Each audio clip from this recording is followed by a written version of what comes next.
ગુવાર ધોઈને કમ્પ્લીટ થઈ ગયો છે। આજે ફરી વાર પાછું બનાવવાનું છે ગુવાર મુઠિયાનું શાક। તો કુકર મૂકી દીધું છે, કુકરમાં તેલ નાખી દીધું છે। જો આ બધા મસાલા છે, આ શું છે? રાઈ। જો રાઈ આવી ગઈ છે। હવે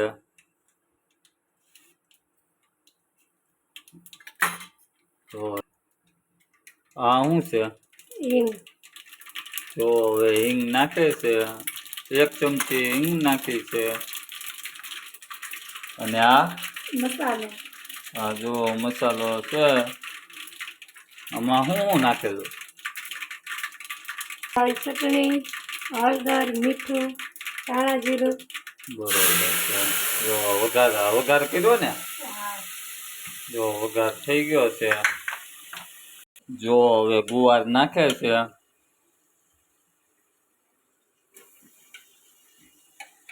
ગુવાર નાખી દીધો છે કુકરમાં। હવે જુઓ તમે, આજે ફરી વાર પાછું ગુવાર મુઠિયાનું શાક બનાવવાનું છે।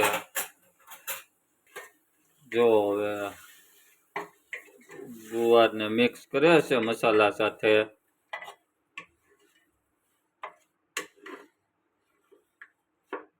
જો હવે મહાલક્ષ્મી મસાલો નાખવાનો છે। અમે તો આ મહાલક્ષ્મી મસાલો વાપરવી છે।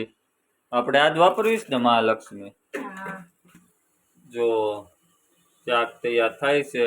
આ ઉપરથી પાણી નાખ્યું છે, થોડુંક મિનરલ વોટર પાણી હો, એ છે મિનરલ વોટર છે ને? તો ઉપરથી પાણી આવી ગયું છે થોડું, ફૂલ લાલ લાલ દેખાય છે હો, તીખું હોય છે ને?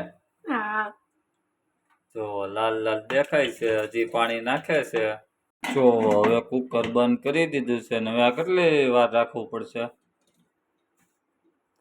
3-4 સીટી થઈ જાય એટલે બંધ કરી દેવાનું। 3-4 સીટી થઈ જાય એટલે બંધ કરી દેવાનું છે।